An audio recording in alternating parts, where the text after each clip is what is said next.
అందరికీ నమస్తే అండి. వైఎస్ఆర్ కాంగ్రెస్ పార్టీలో అంతర్గత ప్రక్షాళన ప్రస్తుతానికి రాష్ట్ర రాజకీయ వర్గాల్లో సంచలనం కలిగిస్తోంది.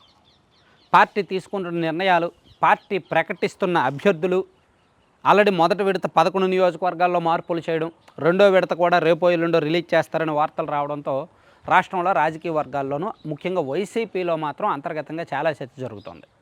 అయితే దీని మీద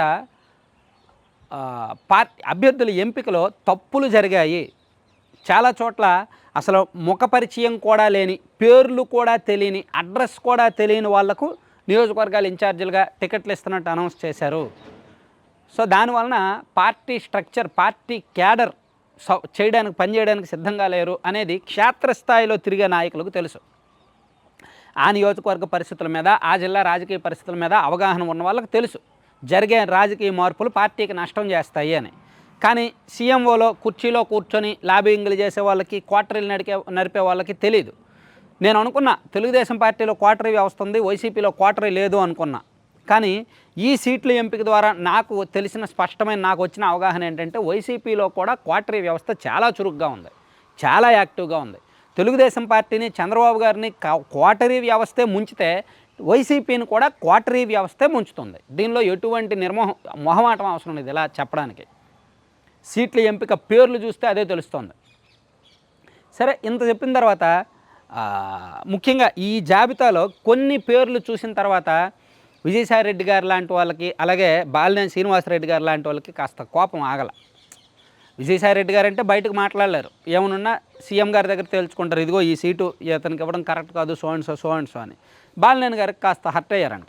ఈ లిస్టు వచ్చిన తర్వాత కొండపిలో జరిగిన సురేష్ గారిని తీసుకొచ్చి కొండపి ఇవ్వడం, అలాగే అద్దంకిలో తీసుకొచ్చి వైవి సుబ్బారెడ్డి గారి ఫాలోయర్కి తీసుకొచ్చి అద్దంకి ఇవ్వడం, ఈ తన చుట్టూ జరిగిన మార్పులు, తన ప్రభావం, తన అనుచర వర్గం బలంగా ఉన్న నియోజకవర్గాల్లో జరిగిన మార్పులు తనకు నచ్చల. సో అది బాలినేని గారు కొంచెం సీరియస్గానే తీసుకున్నారు. యాక్చువల్లీ ఆయన బయటకు అయితే మాట్లాడలేదు, కానీ లోపల కొంతమంది పెద్దలకు ఫోన్లు చేసి కొంచెం సీరియస్గానే మాట్లాడారు, సీరియస్గానే వార్నింగ్ ఇచ్చారు అని ప్రకాశం జిల్లా రాజకీయ వర్గాల్లో చర్చ జరుగుతోంది. అసలు ఎవరిని అడిగి మార్పు చేశారు? అసలు మీరు ఇచ్చిన పేర్లు అసలు గెలుస్తారు అనుకుంటున్నారా? మీరు పార్టీని గెలిపిద్దాం అనుకుంటున్నారా, ఓడిద్దాం అనుకుంటున్నారా? పార్టీ ఒకసారి ప్రతిపక్షంలోకి వెళ్తే మళ్ళీ అధికారంలోకి రావడం కష్టం. సో అభ్యర్థుల ఎంపికలో కొంచెం జాగ్రత్తగా జరగాలి. సీఎం గారికి తెలిసి జరుగుతుందో తెలియక జరుగుతుందో కానీ చాలా ఫెయిల్యూర్స్ అయితే ఉన్నాయి అని ఆయన పార్టీలో కొంతమంది పెద్దల దగ్గర తన అసంతృప్తి వ్యక్తం చేశారంట. సో బాలినేని గారికి ఇలా కోపం రావడానికి కారణం ఏంటి? నిజానికి నేను చెప్తున్నాను కదా, గ్రౌండ్ లెవెల్ పాలిటిక్స్ తెలిసిన వాళ్ళకి ఎవరికైనా కోపం వస్తుంది.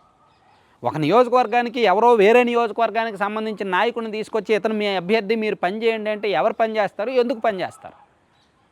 కార్యకర్తలు పార్టీ పట్ల ఎమోషన్తో పనిచేయాలి, పార్టీ అంటే ఇష్టంతో పనిచేయాలి. ఏదో బలవంతంగా ఒకరిని తీసుకొచ్చి రుద్ది మీరు పనిచేయండి అంటే చేయరు. ఈ రోజుల్లో అలా ఏ నాయకుడు కూడా చేయరు. సో వైసీపీ లాంటి పార్టీ ఇంకా గ్రౌండ్ లెవెల్లో నిలదొక్కుకోలే.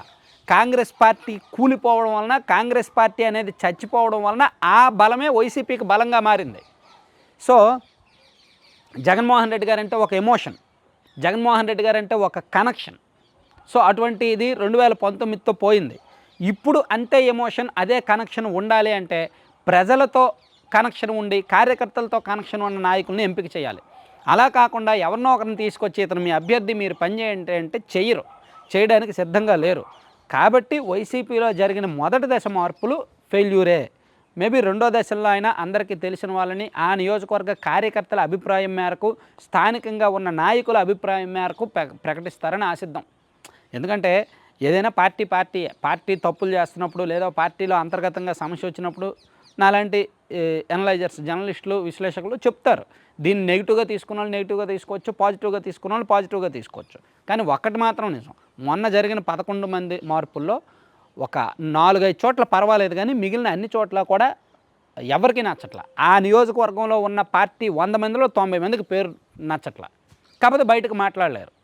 మాట్లాడితే ఏమనుకుంటారో, ఎందుకులే మనకెందుకులే, మన పని ఏదో మనం చూసుకుందాం అనేటట్టే ఉన్నారనమాట.